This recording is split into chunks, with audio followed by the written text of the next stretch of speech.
Just going to make a quick video about my altitude training. If you've been following my story on Instagram over the last 6 to 8 weeks, you've seen I got a chance to train altitude. So if you're like me, you've probably read books, blogs, and seen people training at altitude on YouTube and were fascinated by the gains of it. I'm not going to pretend to be any expert in altitude training. I can leave that to Noel out of Altipeak if anyone wants to make contact with him. But I was just going to take the simulator, try it out, and then give my honest opinion as an athlete and a coach on what I feel the benefits of it was. First of all, when I went over to Noel, like most of us, when you hear altitude, you're thinking increased red blood cells. So I was thinking Tour de France gains here, you know, the way you get excited about something like that.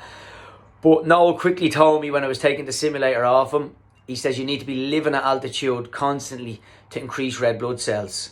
So the benefits of training with the Alti1 simulator indoors and then living at sea level is that when you're training, it's decreased oxygen, so it simulates that you're training at 2,500 meters elevation, and it increases your heart rate.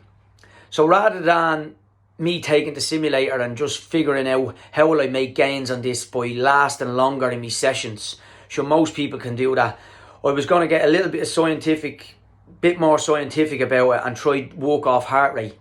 As your respiratory system gets really strong while you're training at altitude, so when you come back down to sea level, you're obviously able to take more oxygen in and absorb it better and use it as fuel. So what I done over the last 3 months was I done an 8k heart rate run test. So before I got the altitude simulator 1, I done an 8k run, and I was trying to keep my heart rate anywhere in between 142 to 144. And I was going to do each month as the 3 months that I had the simulator, 2 months, I done the test either side of it. I done the 8k run test. 2 weeks later, I got the altitude simulator, and then I done all my indoor sessions on the bike and the treadmill at altitude. Now I still trained on Saturdays and Sundays normal with me groups, obviously not at altitude, just going out and doing runs and bikes, but 95% of my indoor sessions was at altitude. So I would have done anywhere between 3 and 4 indoor bikes and 2 or 3 treadmill runs per week over a 6 to 8 week period. And the results I got were fascinating. I have a little video made up for us just to review the results. So as I said, I had the altitude simulator from between about 6 to 8 weeks. I done my first 8k run test. Halfway through having the altitude simulator, I done the next 8k run test, and this morning I done my third 8k run test. So I was over the 8 week block, and the next video you'll see I can talk you through the results and trying to hold the same heart rate. As you said, you hear the slogan, you try run slower to eventually run faster. So we can talk you through the next video and see what you think. Here's a quick video running through all my 8k run tests. So my first run test was on October 15th. You will see heart rate test number 1, 8k.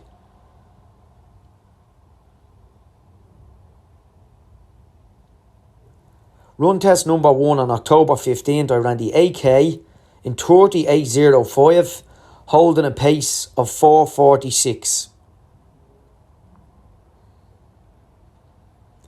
The next screen shows you for heart rate test number 1 on October 15th.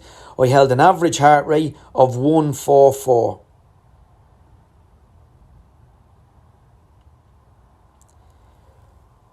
Back to my Garmin Connect, and we move on exactly 1 month to November 17th.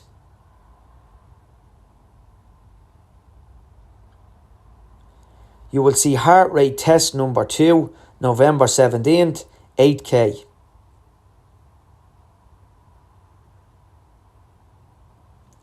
On November 17th, 4 weeks into my Alti1 simulator training, I decreased my 8k pace to 36.33, holding a pace of 4:34 kilometers per hour. You will see I ran this 1 beat slower than the first run at 1:43.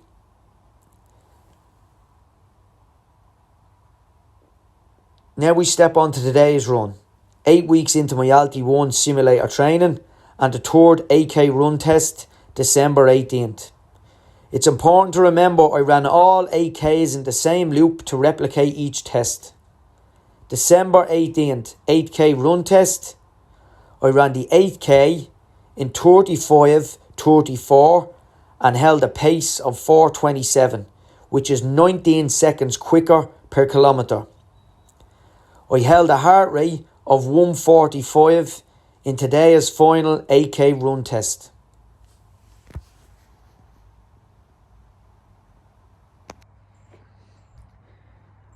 I think them results speak for themselves. To be running every kilometre 19 seconds quicker at the same heart rate is amazing in endurance racing and training.